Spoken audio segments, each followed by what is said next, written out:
Welcome to another session of RM Smart Investing. Today, what we're going to work on and focus on is something different than we've done in the past.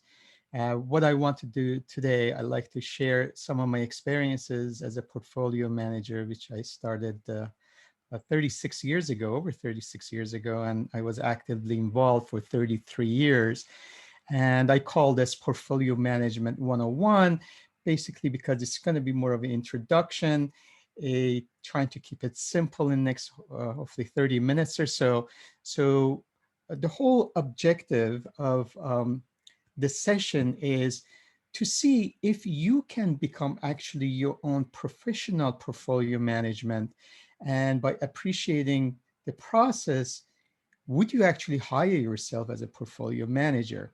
Because what happens is a lot of us, perhaps we have 401k plans and we have some retirement plans, and we look at it, and basically when you look at your brokerage account, you talk to your brokers and advisors, they basically have a predetermined platform, and they tell you, well, put so much percentage in this and so much percentage in that, and that's the end of it. So I want to go a little deeper than that, just give you an introduction, how the process works. And based on that, hopefully by end of today's session, you would feel more comfortable and confident in taking over perhaps parts of your portfolio management, if not totally. So what is this portfolio management? So what is a portfolio management? It's actually it's the process. It's finding the right investment tools that meets your own objectives and based on the risk that you like to take. So the objective could be retirement planning, or maybe doing something shorter term, and basically even post-retirement. So that's the meaning of portfolio management. So for majority of people, objective is on capital growth, or the security of the principal amount invested, which is very important. How about the liquidity and marketability of your securities, the diversification and asset allocation, and you want to have consistent returns, and of course, tax planning. So how the process works, and that's what we're going to emphasize today and understand it, is we want to find out what are your goals and how much funds you have available to achieve those goals, and basically match the investments that meet those goals. So based on that, which is one of the most important things, and as a portfolio manager, we want to have an investment policy. It's like a mission statement. And based on that, we want to balance our risk and the return that we're desiring. And then we want to work on the decision making and finding out what kind of asset allocation meets our objectives. So that's the process. And then as far as the types of portfolio, these are very general.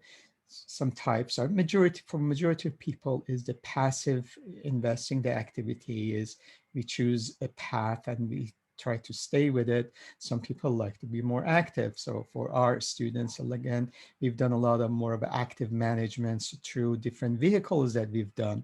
But if you have this long-term goals and you want to stay with the markets, then the passive activities probably more suitable. Now, as far as the discretion, also, some people want to have upper hand. They want to have discretionary. They want to manage their own accounts, and sometimes it's non-discretionary. So basically, these are the types of portfolio management. You can hire another hire a money manager to do it for you. So whether you want to have discretion on your accounts or not, it's up to you.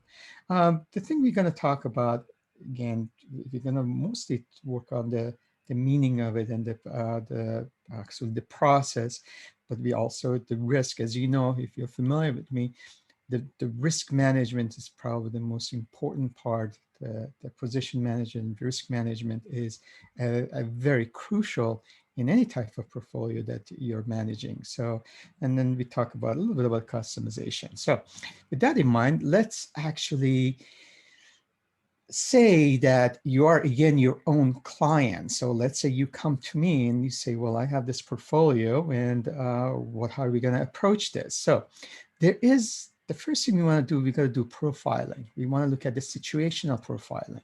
We want to understand where is the sources of that wealth, where is the measure of wealth and your experiences, and then what stage of life you're in. So when we talk about sources of wealth, what we have found out is people who have uh, received a windfall, maybe it's inheritance, maybe it's a lottery winning.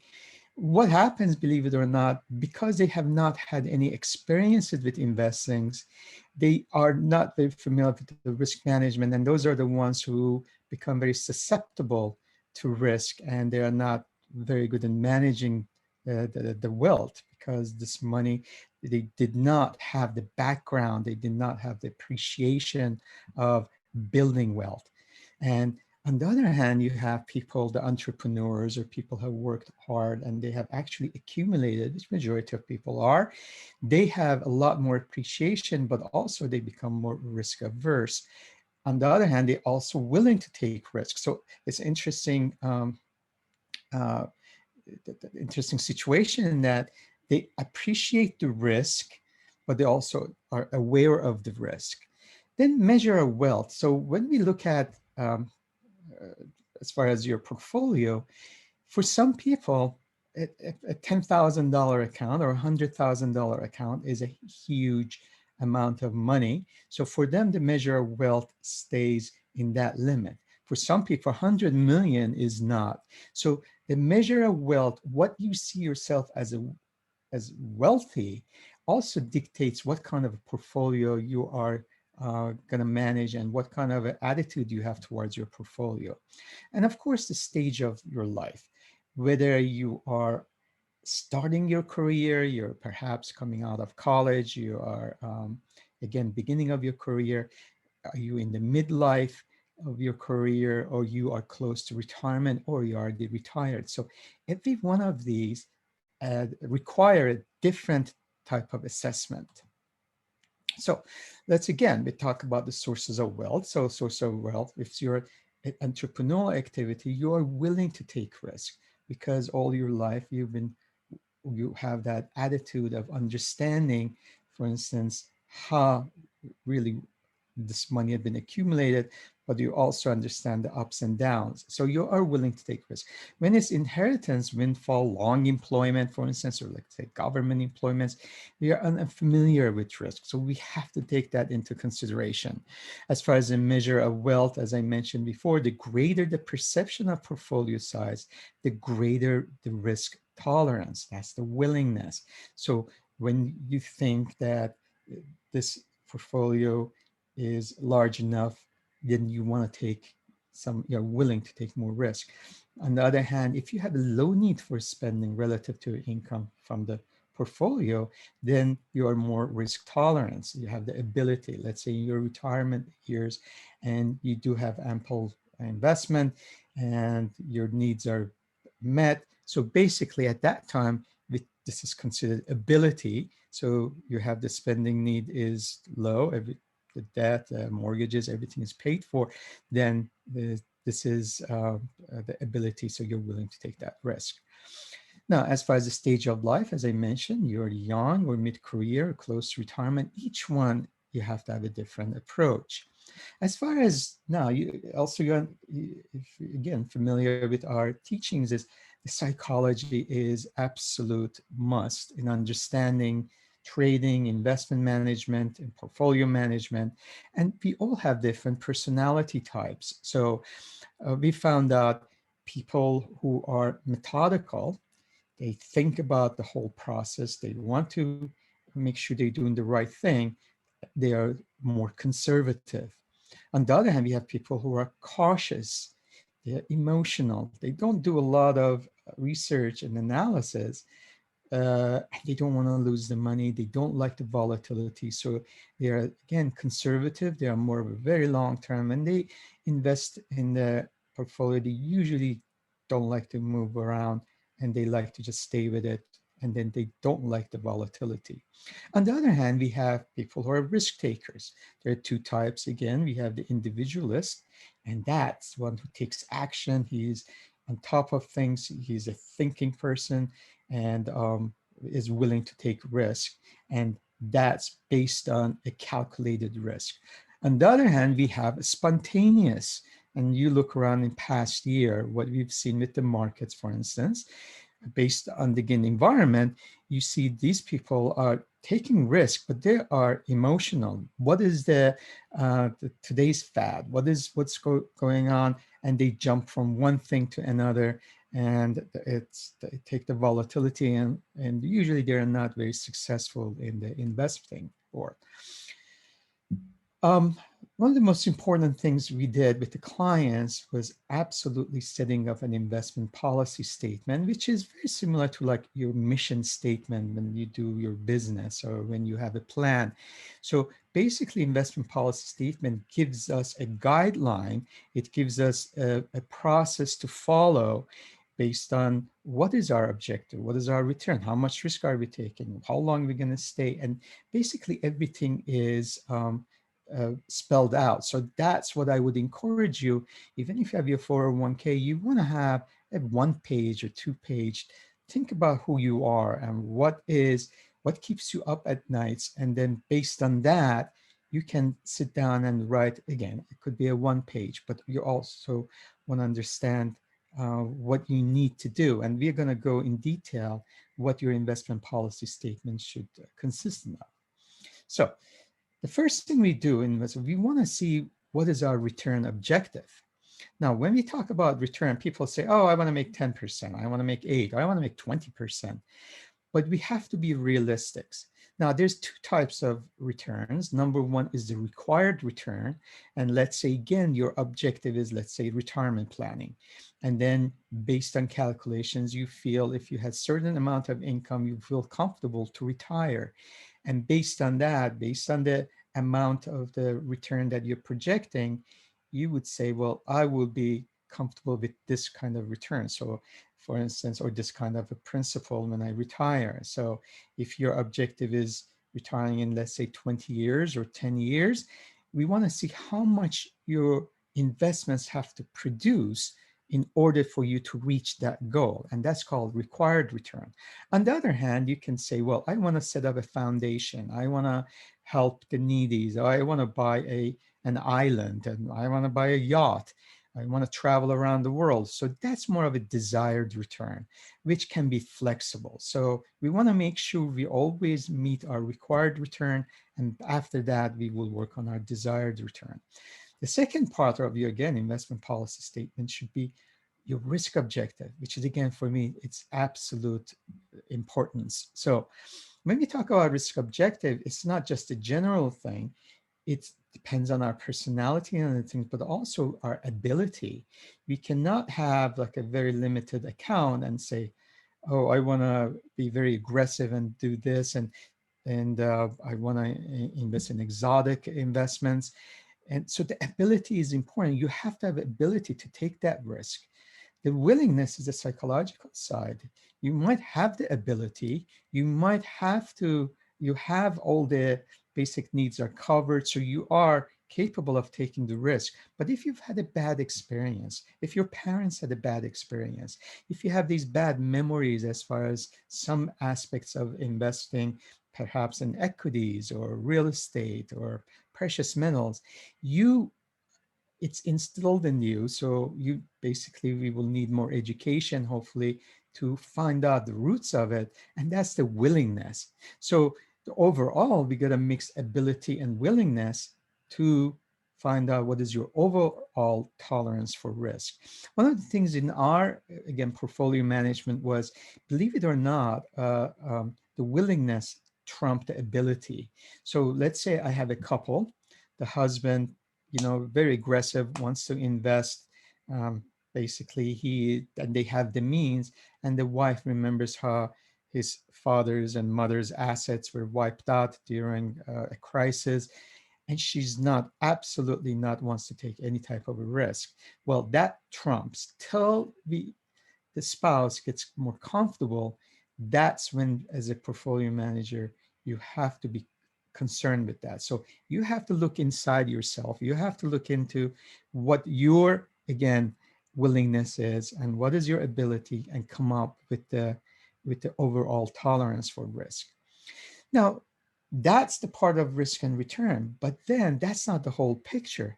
We have constraints, and what constraints tell us is what things can, the objectives that we have to overcome, or obstacles we have to overcome, but the things that we have to look at. For instance, time horizon. When we look at time, a 20-year-old person with his retirement goals is completely different than a 50-year-old with its uh, goals. If it's retirement, if it's buying a house, or so the time horizon is very important. So based on that is how we approach the allocations and investments process. Now, the liquidity requirements also very important. And if I need to purchase something in the next 6 months, it's completely different than something in 10 years. So with the 10-year requirement, maybe I'm willing to take a little more risk, invest in something that is not as liquid now. But if I'm going to have something liquid in 6 months that need, then that I have to take into consideration. Well, tax considerations are very important. Obviously, whether we are investing in something maybe tax favored, or is it a short-term taxes that I have to look into, how they affect my returns, the tax obligations, what is going to happen in the 20 years when I'm going to look at things. So the taxes also, obviously, whether it's state or federal or overseas, international tax requirements, you have to take that into consideration. Um, the fourth thing is the legal and regulatory factors, which affects not everyone, but let's say you set up a living trust. So we have to look into that, or maybe the ownership is in a different place. So that's more of a, mostly comes with the institutional investors, but this is also important in individuals, and not on everyone. And the last but not least is the unique circumstances. All of us have some type of a hindrance, maybe we're taking care of our elderly parents, or we have a needy child, or we have a family member who will take care of it, or there's moving overseas, and we have to take into consideration a different environments, that let's say with our children, what we're going to do. So these are unique circumstances that we have to take into consideration. So I mentioned about the risk, and that's what we're going to emphasize a lot about the risk. So we want to find out what is actually risk and what are the sources of risk. And again, the risk could be in some people's mind might be the loss of something, your capital, or the perception, or some people is actually the volatility that you cannot take. So you one day you will down, one day up. So how do we find out what kind of risks are there? There are mainly two sources. One is the financial risks, and the other ones are non-financial risks. So when we talk about financial risk, for instance, you're familiar now, you hear a lot about interest rates, the exchange rates, equity prices, the commodity prices, the credit risk, the liquidity risk. So these are all related to financials. Now, the first four, the interest rates, exchange, equity, and commodity, those are market risks. They're considered market risks. So the non-financial risks are when you're managing your portfolio, whether you're trading or investing. There are many more, but basically I'm trying to fit this to individuals, is operational risk. Operational could be the computer breaks down, there's a hurricane, there is again, there's some international crisis, a terrorist attack, things that really affects nothing to do with your investments, but the execution, the operation of your investments. The model risk, the model is maybe you chose one model and it's not meeting your obligation and you made a mistake in choosing that model. The settlement, for instance, if you are in a business, you have a counterparty, and that counterparty maybe did not meet this obligation, maybe went bankrupt. So that's a non-financial risk. Regulatory is obviously have to do with the authorities in the, let's say, government or governing authorities. The legal contract based on, again, the documents, some of the things you've done, maybe they are not met, and that affects again, your investments. The taxes, we talked about that, the taxes, the tax law changes, the unknown. accountings. So basically, let's say if you have a non-liquid accounts or you have liquid accounts, and basically those investments, they go, let's say, um, uh, over the counter, the options, the futures, they all have different accounting rules. And then last but not least is a sovereign and political. What happens with the again, if there's a geopolitical situation, if you have international exposures, or even if you don't, the effects of geopolitical on your investments. So I go a little further. We have something called systematic risk, which is non-diversifiable. They are market risk. Now, when I say diversifiable, in a sense that you cannot buy like 100 stocks and thinking that I can get over it, because what they are, there are more, there's a market risk that we just talked about, interest rates, inflation. We talked about the financial risk. So the way the market behaves. So these are more of a macro. And because of that, as I mentioned, if you buy 20 stocks, for instance, thinking that that's going to go away, it doesn't. We will talk about asset allocation and how we can work with that. The unsystematic is the fluctuation returns, and it's based on the company. And it's more of a microeconomics. It's the factors specific to that company, for instance. And these risks, they can be diversified. And you can use, in different categories, using basically different, let's say, equity investments to basically eliminate this risk or reduce it, actually. So there's a business risks and financial risks. So one of the measurements, especially when actually we look at your portfolio, is something called the standard deviation. So standard deviation basically is the variance on your mean return. So it's really the volatility around your mean, up and down. And that's how we can measure if a portfolio is behaving according to your needs, and basically based on, again, your risk tolerance. So the more volatile it is, obviously it affects you. So you could have a very high return, but also very maybe high volatility. So this standard deviation is really total risk. So we just talked about systematic and non-systematic, and it allows you, again, look at it, the total risk of your portfolio. Now, how do we look at it as your portfolios as a whole? Because one asset, you can't find out what is the standard deviation. They're not available. Now, the whole portfolio has different assets in it. So we look at the weight of, let's say, this is just a simple, let's say you have two assets in your portfolio. We look at what is the weight of the asset one, what is the standard deviation asset one, and then we look at the weight of asset two, what is the standard deviation of asset two. But also remember, these assets also, they have these relationships. So if two assets are very much follow each other, let's say two technology stocks, let's say you have Amazon and Microsoft, or let's say Apple and Microsoft, and sometimes, a lot of times they behave together. So you're not really as diversified as you should be, but they still have correlation. So we look at that. Now, nowadays, I mean, you can do Monte Carlo. There's a lot of programs electronic, so you don't have to sit down and do all this. It just understand that, you don't use just a standard deviation of one of your assets to see how your portfolio is doing. The second part that it's heard a lot, especially when you're doing stock investing, is the beta. Beta looks at the stock's volatility compared to the overall market. In our situation, usually it's S&P 500. So what that means is if a beta of your stock is 1, basically it behaves exactly the way that the market does, the S&P. So if S&P goes up 1%, then your stock will go up 1%. If the stock goes down 1%, your stock goes down 1%. So when it is more than 1, that means your stock is more volatile than actual overall market.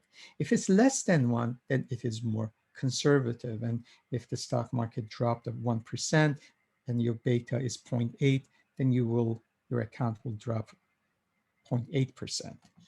A good example, let's say we look at Tesla, and you see that Tesla, for instance, the beta is 1.99, almost 2.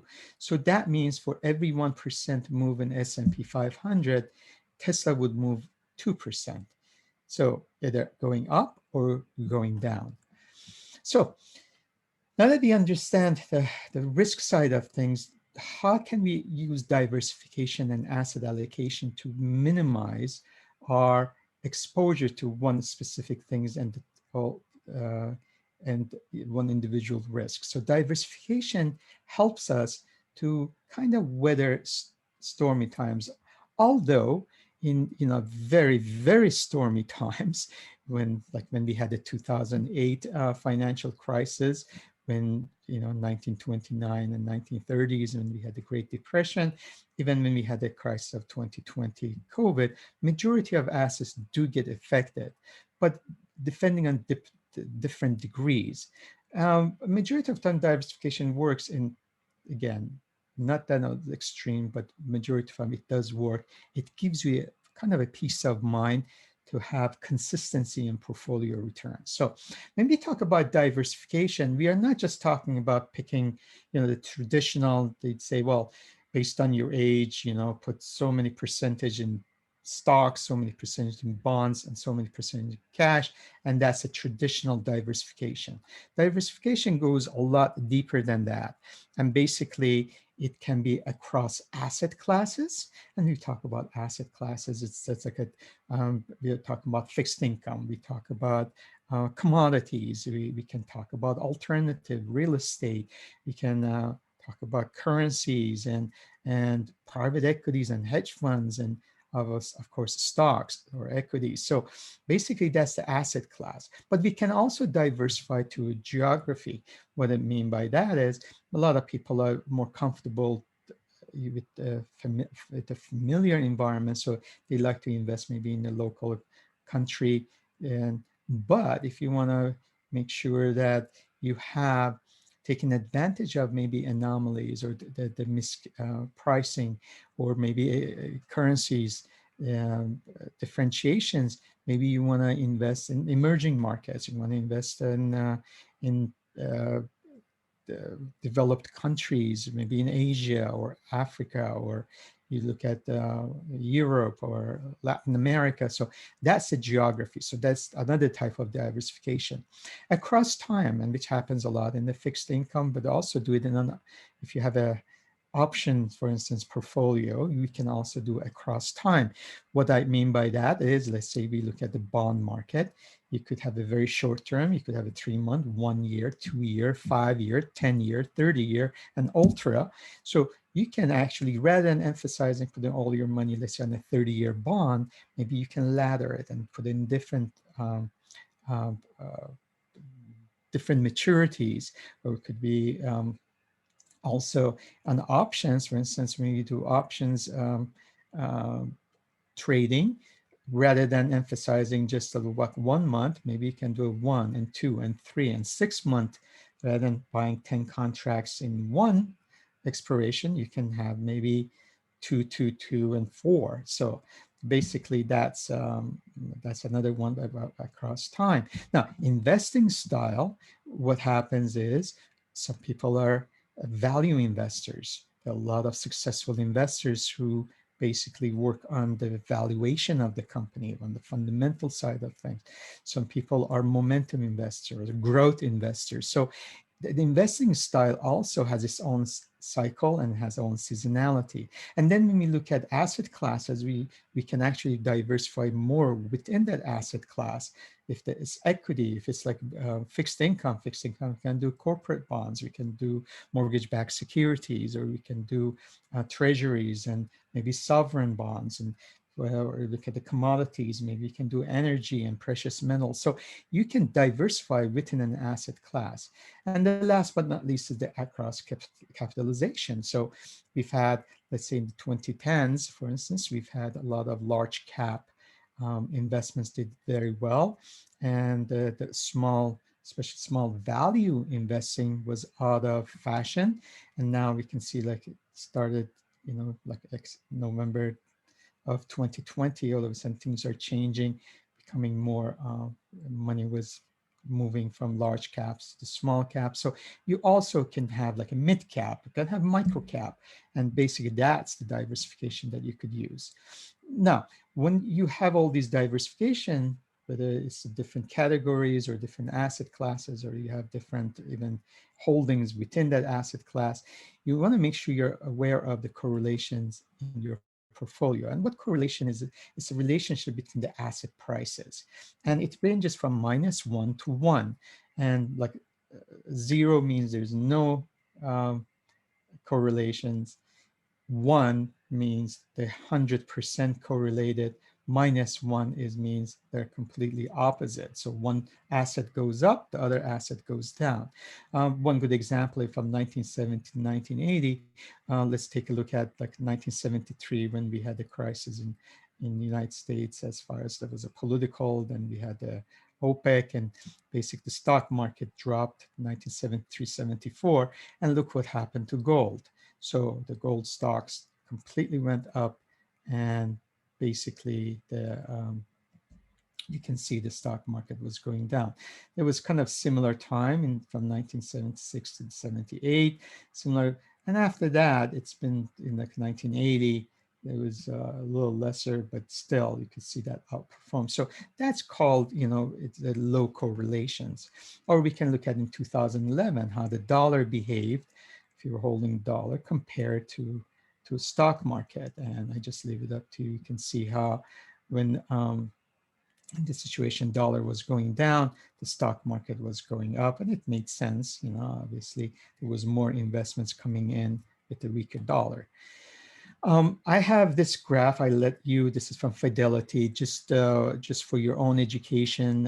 It is as of 2019, but it's still pretty valid.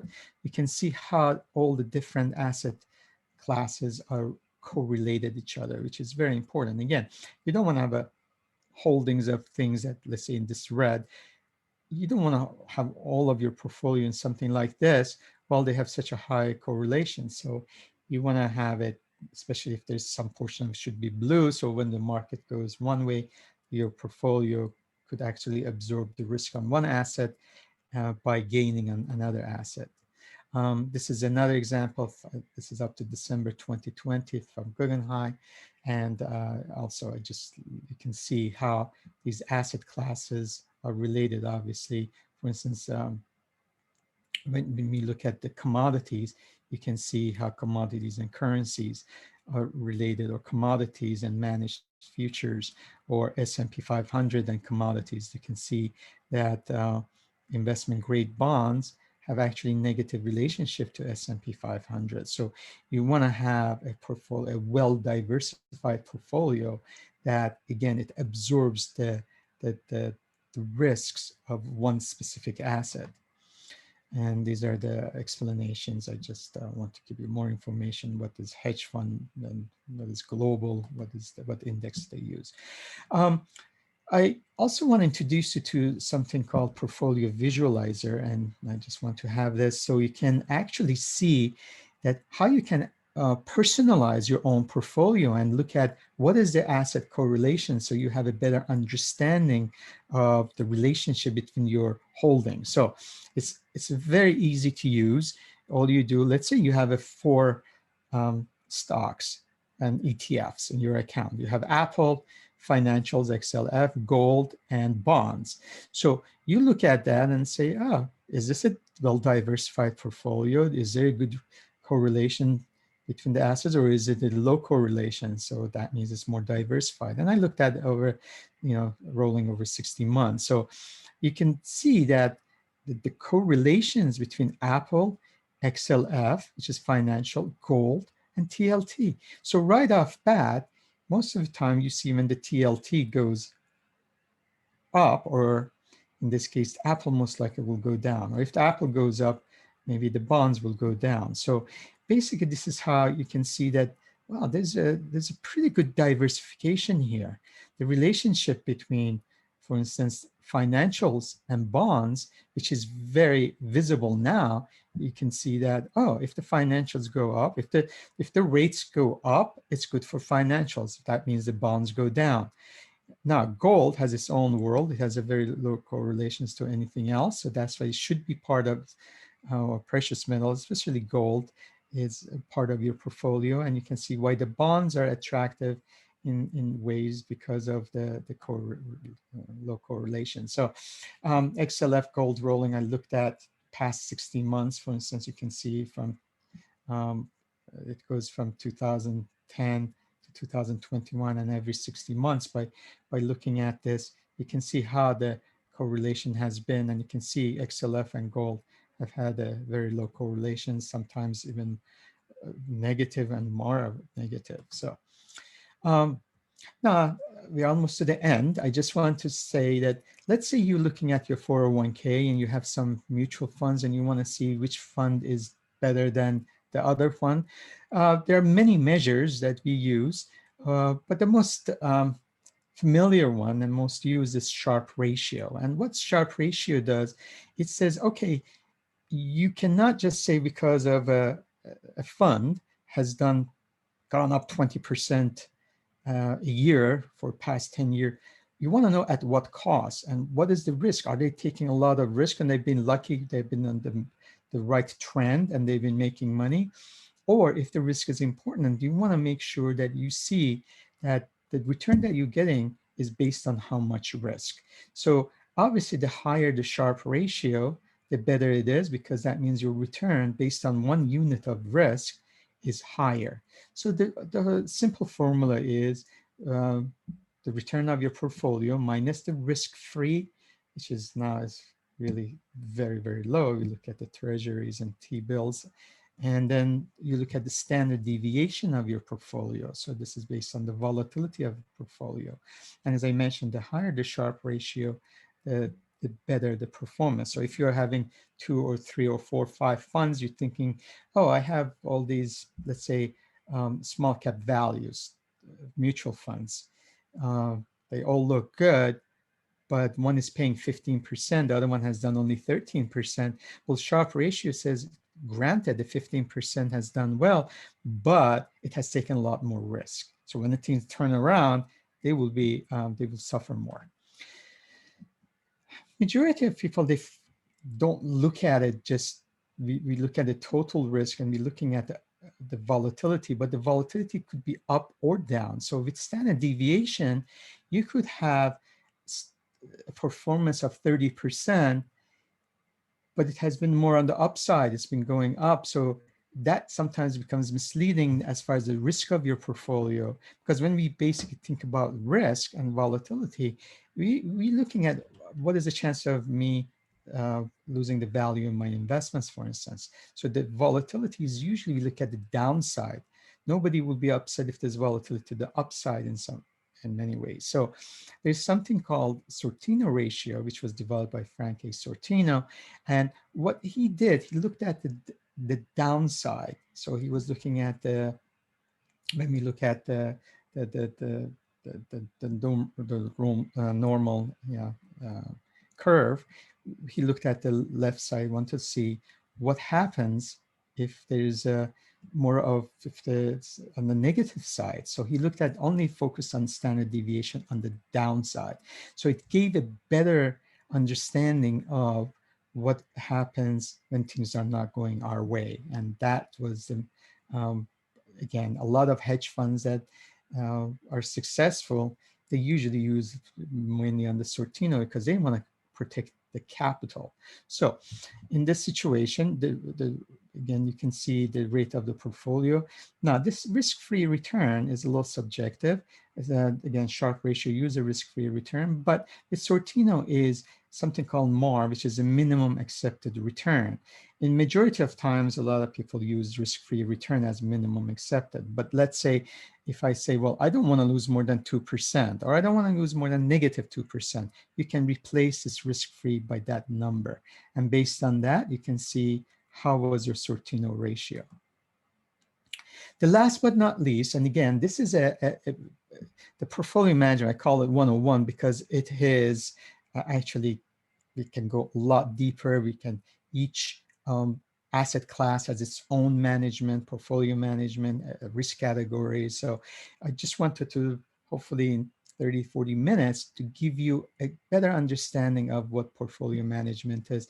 And again, make you yourself a better manager or investment manager of your accounts.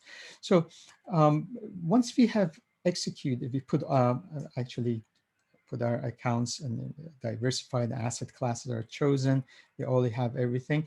Well, we want to monitor our portfolio. You know, the markets do change, and we want to make sure, and we talked about passive or active, but it's a good idea to monitor it. And if you can, you start rebalancing your portfolio. Now, the two parts of the portfolio rebalancing, I'm just using, there are many, but this is like you can do it on calendar rebalancing. And what I mean by that, like you have different asset classes, and all of a sudden you see that, first of all, you say January 1st, every year I'm looking at my portfolio. And let's say if the stock markets have been, my equity side used to be 50%, now it's like 70%. Well, do I want to change that back to 50?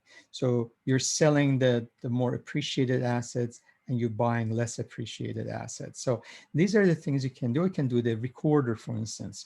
The other part is the percentage of portfolio rebalancing. And again, you look at it, and as soon as, again, equity goes up over, let's say, 50%, then maybe you're more active and you say, well, this is the time to do this. So with that in mind, I very much appreciate your time, and thank you very much for being with us. And I look forward again seeing you in near future. Thank you very much. Bye now.